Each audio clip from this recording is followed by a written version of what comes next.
Money is not a resource. It's a claim on future resources. And I wonder now, is there more money outstanding? And I'm talking about across the whole planet, all nations. Is there more money outstanding now than there are resources? Certainly there is in terms of maybe certain resources. But I'm thinking in planetary terms, all resources, everything put together, and on how it's all extracted and utilized. Is there more money now than resources that we can put into the pipeline? I don't know, but I think we're getting close. What that ultimately means is you're going to have to make your own resources. And of course, the number one way to make your own resources is to grow the food you're eating. Right now I'm taking some cuttings to distribute around areas producing deer food, because this is red osier dogwood and deer like to eat it. So I tried this last year and it was pretty successful. We're going to do it again.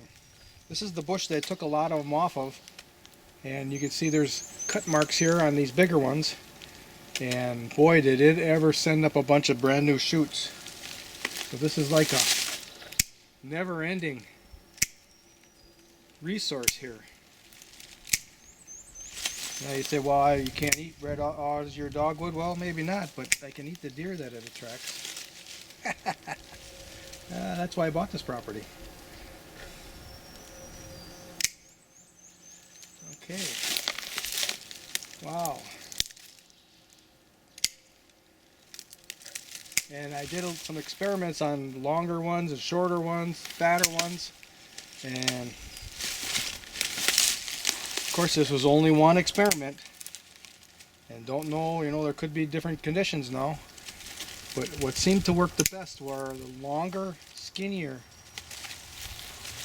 shoots. That's what I'm cutting here now, longer, skinnier shoots, and they rooted the best.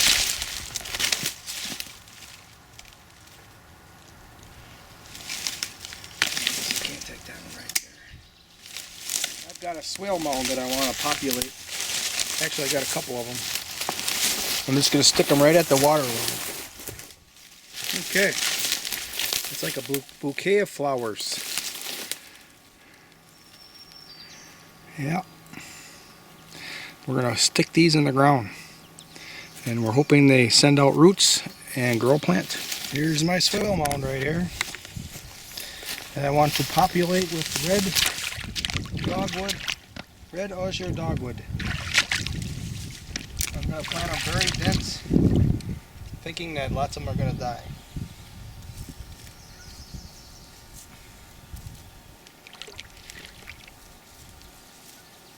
I read a study that indicated that if you had leaves growing, and these have leaves, that the leaves actually produce a chemical that encourages root growth.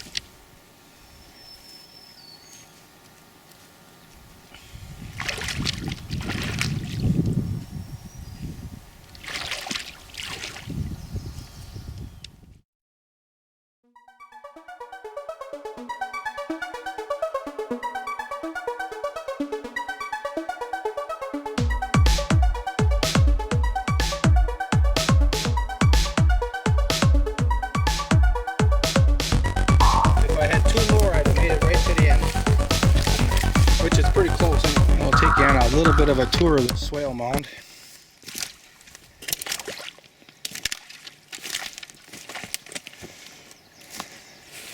So it's about 8 feet wide, the swale itself, and I built it so that it would bring the water to the shelf of the swale mound. So you can see it's higher up here, it's already dry. Well, the last of the water will be right there next to that swale mound, so that the mound is able to soak the water up. And when it was first built, in the first year it worked really good, and after that all the soil compacted because this is very dense, tight clay. But fortunately, I had a stroke of good luck where I decided to plant bird's foot trefoil on it, and it can grow in that tight clay. And right now it's loosening it up. You can see the water line right there. So all of that's getting soaked up into the mound right now. And I know it's true because if I do a little digging, it's pretty wet inside the mound. Whereas, you know, year 2, year 3, the clay was so tight, nothing was really soaking in. This was all clay subsoil. What happened was the person before I owned it clear cut this little area here of all the cedar, and there was just balsam poplar left. So I went ahead and I cut that down, logged it off, and sold the logs. And I had a bulldozer come in and scrape all the what I thought were just the stumps down there to where that last pond is now, not quite to the edge of the wood. And what I didn't realize was I also scraped all the topsoil down with the stumps. So this all dried out. I mean, there was nothing growing here in the summer. Just turned brown. I tried planting trees, nothing grew. There was a little tuft of canary grass that came up, and I was ecstatic that, geez, I got something green growing here. So when I participated in that permaculture design course, then I figured out what I had to do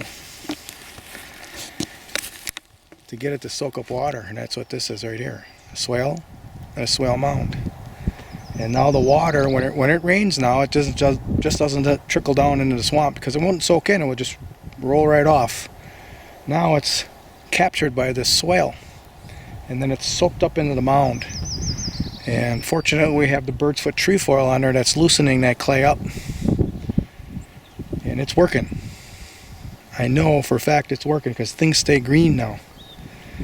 But this mound here is made out of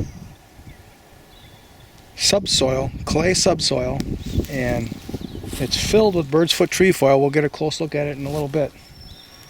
And now this water is being able to soak right up in there, right up into the mound. And even some of the trees that I planted back then, I thought most of them died out, but they were just there, just suffering. They wouldn't even come out of the ground that much. Now they're starting to grow. So it's going to be interesting to find out just how well it works. And now the next, I planted some comfrey in along that line above the water line, and now I just planted, I don't know, maybe 50 sticks of red osier dogwood. And another reason why I like that dogwood is not only just deer food, but I'm hoping it comes in and casts some shade over this swale, and the water lasts longer into the summer. I'm going to do another lineup of dogwood here in the where it's already dried out on the top side of the swale. And it'll serve two purposes: shading the water, shading the soil and the water from evaporation, and encouraging the deer to come out here to eat it, so I can get a return on investment. So you can see how close I planted these, stuck these sticks in the ground. I did them close because I think half of them are going to fail. If they all live, that's fine. They're just going to have to get along. But again, I read a study where it indicated that if you had leaves growing, the leaves actually produce a chemical that encourages root growth. So all of these have their leaves just now starting to come out. Even wants to flower right there. So as they start to grow, I'll nip all those flowers off. I want them to put energy into growing roots. You can tell that this is starting to soak. Just look at my foot making an impression into the mud. See that? That couldn't happen before. Let's come up here. It's hard as a rock up here. So here we have canary grass growing, but I also seeded in some annual rye. You can see these little plants are annual rye, these little leaves. And the deer are nipping on them. So I don't have a trail camera in there now, but that's a stump for a trail camera.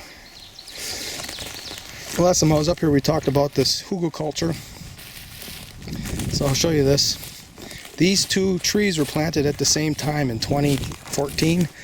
That's a black locust, and this is the fastest growing tree in the property right now. Can you see how big it is?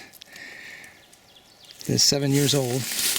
And here's one that I planted at the same time in the clay subsoil, right here. This is also 7 years old. It's alive. So that gives you an idea of the power of hugelkultur. That's an extreme comparison right there. I also have a few along this that are the same. Well, there's one that's bigger here. Let's go see that one. I had a whole lineup of them, and a lot of them died. They're supposed to be this tough species, but I don't think they're that tough. So here's another one that's just 7 years old. Little bitty thing. So here's one that's a little bit more successful here in this in this clay subsoil. But still, it's nothing like the one on the hugelkultur. So I'm experimenting with hinge cutting. Hinge cut a couple of them, we'll see how that works. But that would be cool if I could hinge cut this and let that be over the water of the swale too. So, I don't know what this is, but this is one of those ancient trees that I planted in 2013 when I built the swale. It's either, there's 3 species I put on there. One was a wild plum, one was American persimmons, and the other one was a northern apricot.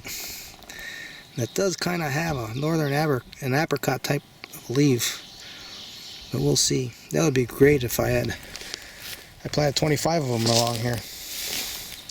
Even if 10 of them survived and eventually fruited. Wow. No, we're just gonna have to wait and find out. Okay. Here's an experiment that I conducted on red osier dogwood. I broke them right here on the main stem, and they started sending up a whole bunch of new shoots.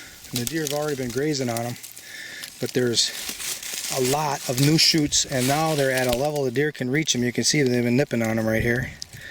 Here's new shoots, here's shoots, all the way down the line. There's new shoots coming up out of it. All the way down the line, all the way to the tip. Look at all the way to here. See? So we've produced a lot more food by cutting this. Now I was following a video series from a wildlife habitat manager, and he says just cut them and they'll send up new shoots, and you know, obviously that's going to work, but there's no way you're going to get this many buds out of just cutting them. So this really works. You can see it's all been nipped off. It was probably all nipped off this winter. It was all food. So now they're going to get some more growth on, and we'll follow this. Designed these 2 little, they're supposed to be ephemeral pools, but